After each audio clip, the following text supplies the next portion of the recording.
네, 이제는 저희 중화권 증시 개장 전략 함께 짜볼 텐데요. 오늘도 홍콩 CSOP 자산운용 강은혜 이사님 연결해 보겠습니다. 이사님 안녕하십니까? 네, 안녕하세요. 실소피 자산운용의 강은혜입니다. 네, 이사님 반갑습니다. 자, 우선은 중화권 증시 다시 한번 웃어주는 모습 보였는데 어제 전일장 리뷰부터 부탁드립니다. 네, 어제 중국, 홍콩 두 시장 모두 확실히 반등 모멘텀을 보여줬습니다. 중국 A주는 3일 연속 하락을 끝내고 강하게 회복했는데요. 특히 AI와 컴퓨팅 하드웨어 섹터가 주도했습니다. 구글 제미나이 성능 발표 이후 글로벌 AI 열풍이 다시 불붙었고, 이제 메타가 구글 TPU 구매를 검토하고 있다는 소식이 데이터 센터 확장 기대감을 불러일으켰는데요. 이에 어제 상해 종합지수 0.87% 상승, CSI 300 0.95% 상승, 중국 나스닥이라고 불리우는 차이넥스트 지수가 거의 2% 가까이 상승했습니다. 여기에 시진핑이랑 그리고 트럼프 간 전화 통화가 지정학적 긴장을 완화하기도 했는데요. 어제 또 재밌는 뉴스가 있었습니다. 중국의 엔비디아라고 불리는 모어스레드 IPO가 어제 중국 증시에 상징적 이벤트로 작용하면서 관련주들에 강한 영향을 미쳤습니다. 홍콩 시장도 비슷한 흐름을 보였는데요. 항생지수 0.69% 상승, 기술주 중심의 항생테크 1.2% 올라서 AI 테마가 확실히 시장을 견인했습니다.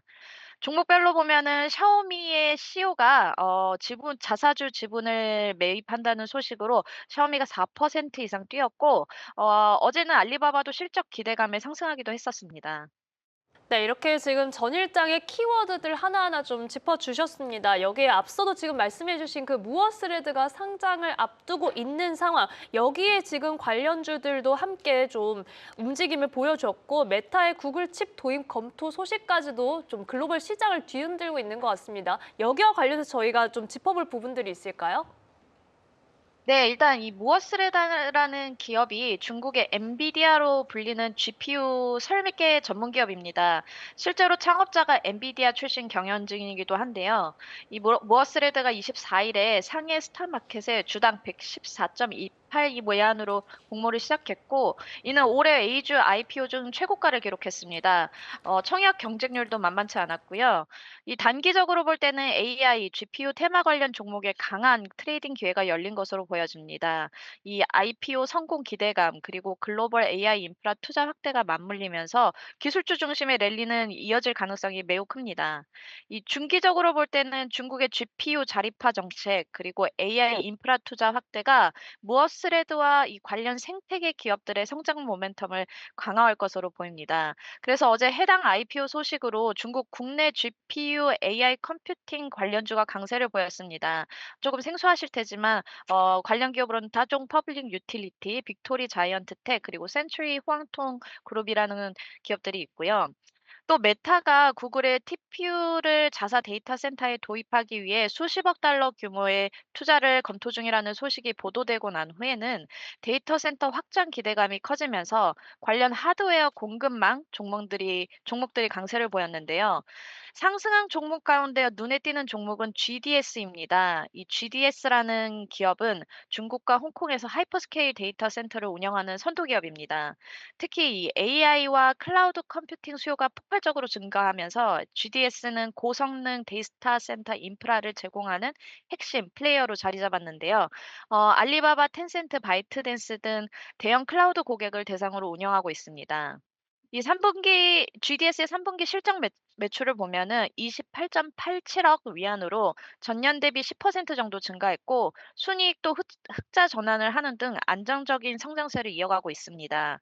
그래서 메타가 구글 TPU를 도입해 데이터 센터를 확장할 것이라는 뉴스가 글로벌 AI 인프라 투자 심리를 자극하면서 데이터 센터 운영사인 GDS가 직접적인 수혜주로 부각되고 홍콩 증시에서 어제 6.5% 상승하였습니다. 네, 지금 저희가 데이터 센터 인프라 관련주로 GDS 홀딩스에 대한 이야기까지 함께 살펴봤습니다. 전일장에서 6%나 강세를 보였던 점 함께 확인을 할 수가 있었고 IPO 시장을 뜨겁게 달군 무어스레드 계속해서 좀 기대하면서 저희가 지켜볼 수밖에 없겠네요.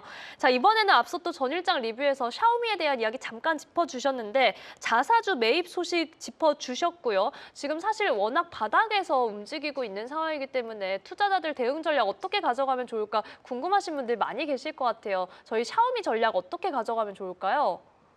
맞습니다. 어제 샤오미가 4.35% 상승하면서 아주 기분 좋게 상승했습니다. 샤오미는 최근 CEO 레이진이 IPO 이후 처음으로 홍콩 달러 1억 달러 규모의 자사주를 매입하면서 시장에 강력한 신뢰 신호를 보냈습니다. 이는 이제 경영진이 회사의 펀더멘털과 미래 성장성에 자신감을 갖고 있다는 의미로 이 투자자 심리를 크게 개선하는 행동인데요. 사실 최근 6개월 동안 샤오미 주가가 많이 눌려 있었습니다. 많은 요인이 있었지만 가장 큰 원인은 아무래도 샤오미의 대표적인 사업인 스마트폰 사업의 부진을 들 수 있는데요. 글로벌 스마트폰 수요가 둔화되면서 핵심 사업인 스마트폰 매출 성장세가 약화되었습니다.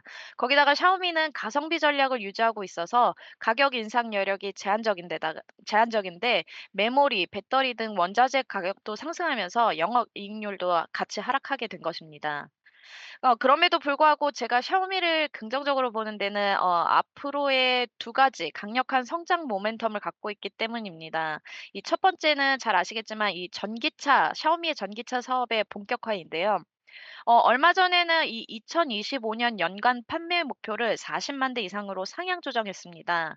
이 전기차 부분은 이번 3분기에 이미 분기별 흑자를 기록했고요. 이 전기차 사업이 사실 배터리 비용이랑 규모의 경제 때문에 수익성이 낮은 사업입니다. 그럼에도 불구하고 테슬라도 5년이 걸렸어요, 흑자 전환을 하는데. 근데 샤오미가 처음 그 전기차를 낸 이후에 바로 19개월 만에 그 흑자 전환을 이뤄낸 것입니다. 그렇기 때문에 앞으로도 전기차 사업에서의 매출 비중 확대가 기대되고요. 두 번째는 이 사물 인터넷 생태계 강화입니다. 스마트폰을 중심으로 스마트 홈, 웨어러블 전자기기, 클라우드 서비스까지 이 모든 것을 연결하는 전략이 본격화되고 있습니다. 특히 AI 기반 기능을 강화해서 프리미엄 라인업으로 이제 샤오미는 경쟁력을 높이고 있고요. 현재 애널리스트 컨센서스를 보면 대다수 기관들이 샤오미에 대해서는 매수 또는 비중 확대를 유지하고 있습니다. 향후 6개월 그리고 12개월 동안 주가가 15%에서 25% 상승 가능성을 전망하고 있고요. 네, 이렇게 샤오미의 모멘텀 특히나 지금 전기차 부분에서는 확실히 탄력을 보여주고 있다는 점 저희가 앞으로 샤오미 주가의 반격도 좀 기대를 해보겠습니다. 자, 그렇다면 이제 얼마 남지 않은 중화권 증시 개장 전략, 오늘 전략은 저희가 어떻게 가져갈까요? 오늘 홍콩 중국 증시는 기술 소비 중심의 완만한 상승세가 예상됩니다. 아무래도 긍정적인 측면은 이 미국 중국 정상회담 기대감이 커졌고요. 내년 최대 4회 회담 가능성이 언급되면서 이 지정 확정 리스크가 많이 완화된 것으로 보입니다. 이에 대형 기술주 그리고 수출주의 우호적인 환경으로 될 것으로 보이고 AI 클라우드 인프라 관련 기업들도 정책 지원 그리고 데이터 센터 투자 확대에 힘입어 모멘텀을 형성하고 있습니다. 다만 어제 예상과 다르게 알리바바의 실적 부진이 단기적으로 변동성 확대를 일으킬 가능성이 높습니다. 이 부분은 유의해서 살피셔야 될 것 같고요. 제가 어제와 마찬가지로 항생테크 ETF를 추천하려고 합니다. 단기적인 측면뿐만 아니라 정책 지원, 데이터 센터 투자 확대, 중기 성장 모멘텀을 뒷받침하고 있기 때문에 주요 테크 그리고 소비 종목들을 다 포함하고 있는 CSOP의 항생테크 ETF로 전략을 짜보시는 것을 추천드립니다. 네, 다시 한번 지금 기술주에 대해서는 역시 강세 전망에 힘을 실어주셨고 저희는 중장기적인 관점으로 또 ETF로 접근해보는 전략도 가져가겠습니다. 알리바바 성적표에 대한 변동성은 유의하자라고 또 짚어주셨네요. 자, 오늘장 전략의 홍콩 CSOP 자산운용 강은혜 이사님과 함께했습니다. 고맙습니다. 감사합니다.